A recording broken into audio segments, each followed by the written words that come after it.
वो तब का वक्त था जब 1000 एपिसोड्स बनते थे।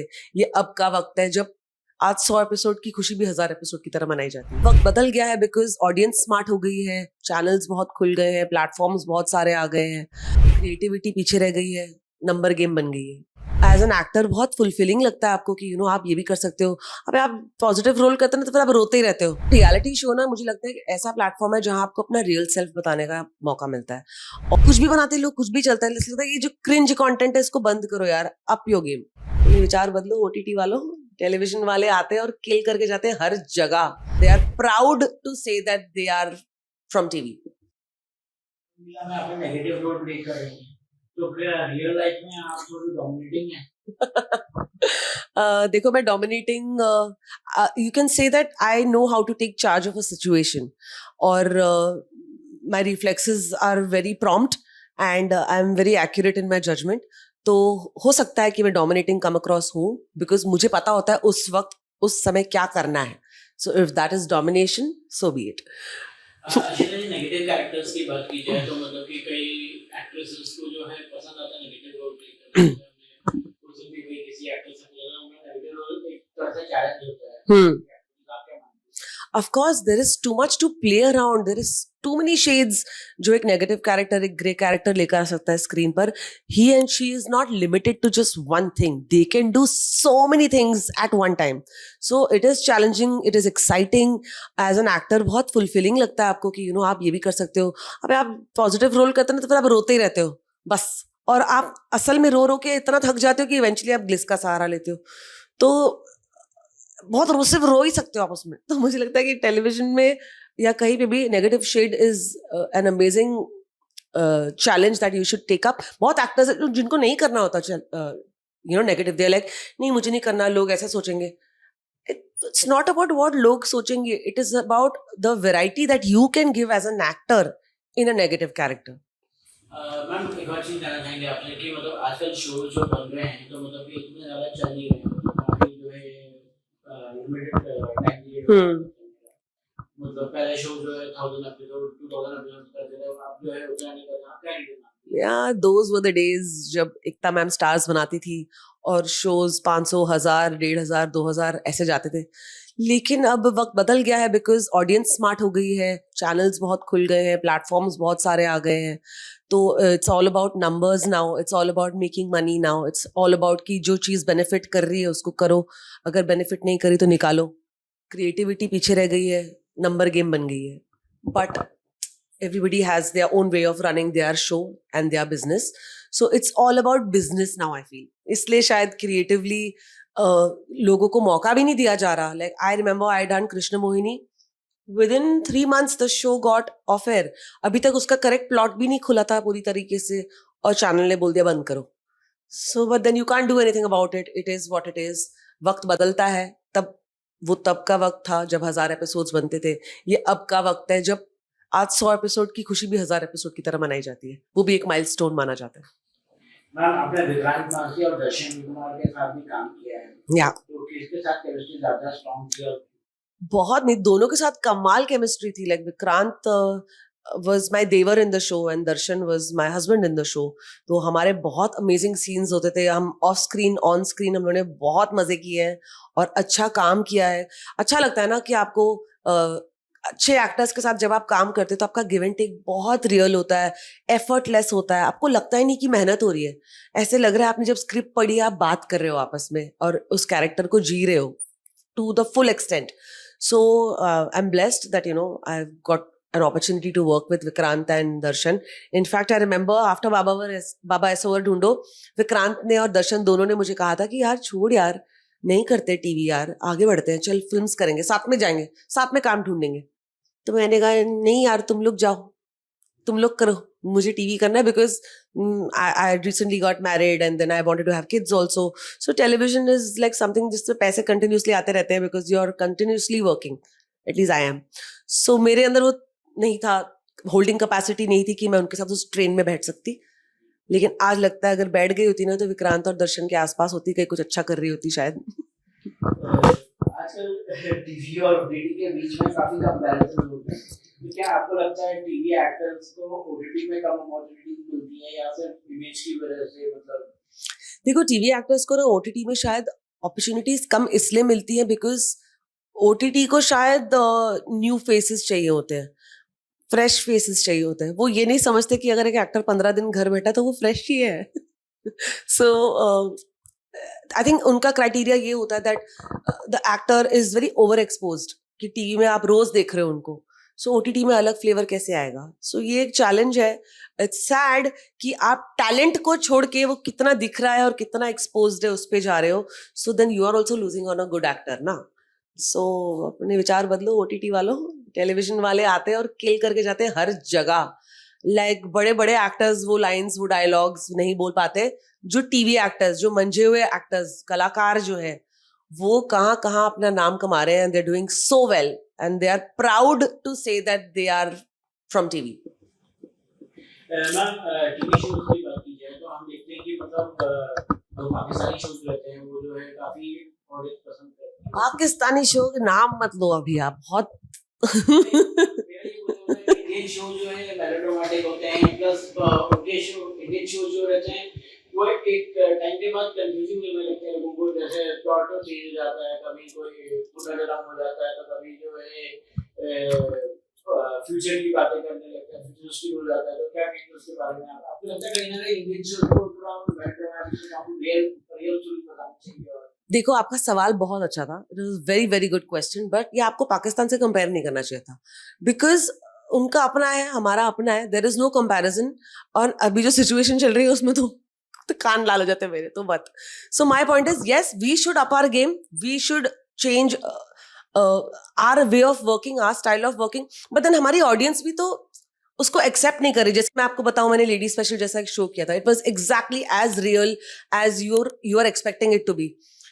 उसकी शॉट टेकिंग भी बहुत कमाल होती थी. हम उसमें मेकअप भी नहीं करते थे. मुझे बोलते थे नहीं बाल ऐसे जुड़े में बांध दो, कुछ रेडी होने की जरूरत नहीं. बट हमारी ऑडियंस को चाहिए वो. तो हमारा वो शो चला ही नहीं because they wanted people to get dressed. They wanted the धड़न धड़न. They wanted that. It did not work. अगर वो शो चलता तो आज हम भी एक स्टेप आगे बढ़ते उसके साथ ना. तो I think we are making what people want to watch. And अभी स्मार्ट वे ऑफ शूटिंग भी आ गया है. काफी चीजें हैं जो शोज में अच्छी भी चलती है. बट देन वो एक लंबा जर्नी होता है एक शो का. तो आई थिंक कहीं ना कहीं स्टोरी ऊपर नीचे हो जाती है because it's a number game. Like I said, creatively आप ज्यादा कुछ कर नहीं पाते क्योंकि नंबर नहीं आ रहा. सो it is all beyond creativity now. आपके फैंस के लिए एक सवाल है, क्या अश्विता देव रियलिटी शो में पार्ट लेना चाहेंगी? हाँ, अगर है तो बिग बॉस को ऑफर आए तो एक्सेप्ट करेंगी?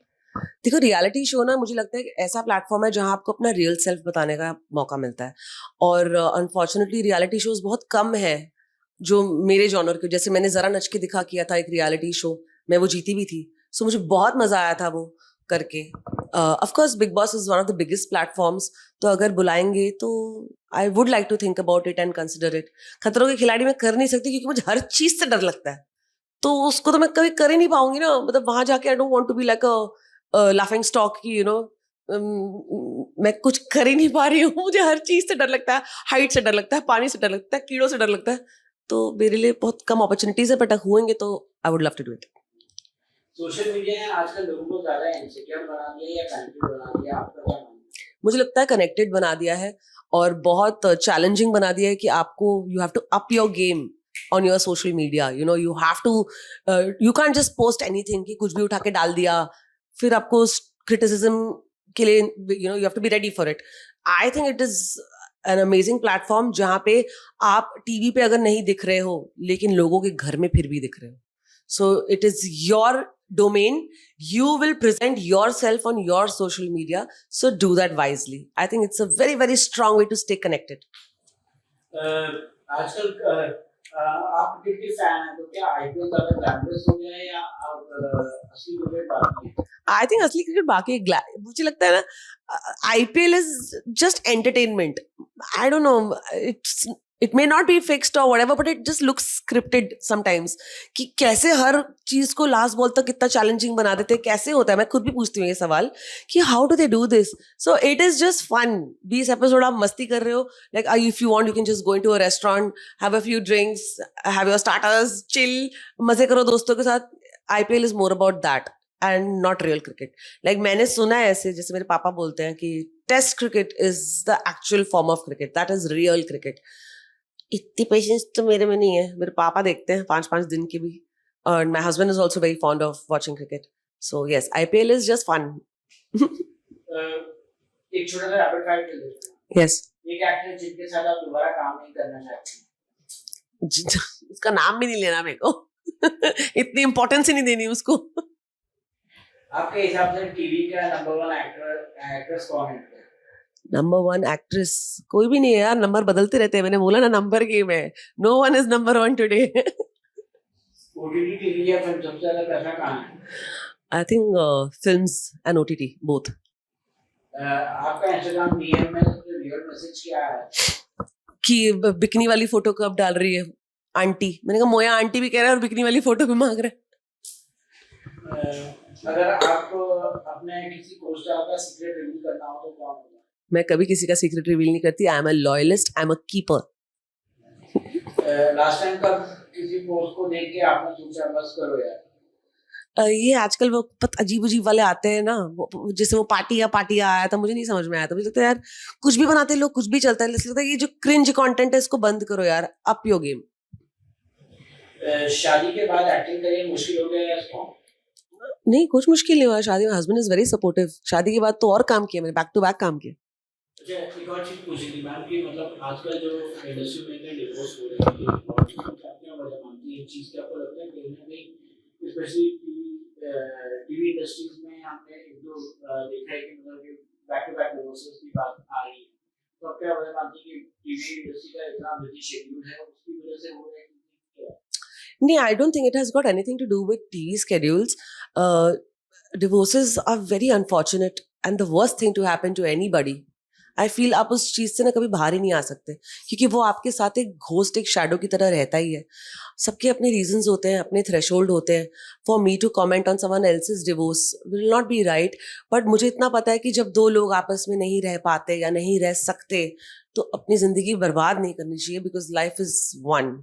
तो लोग शायद वो थ्रेशोल्ड नहीं रखते और उनके अंदर वो पेशेंस नहीं है to deal with any nonsense.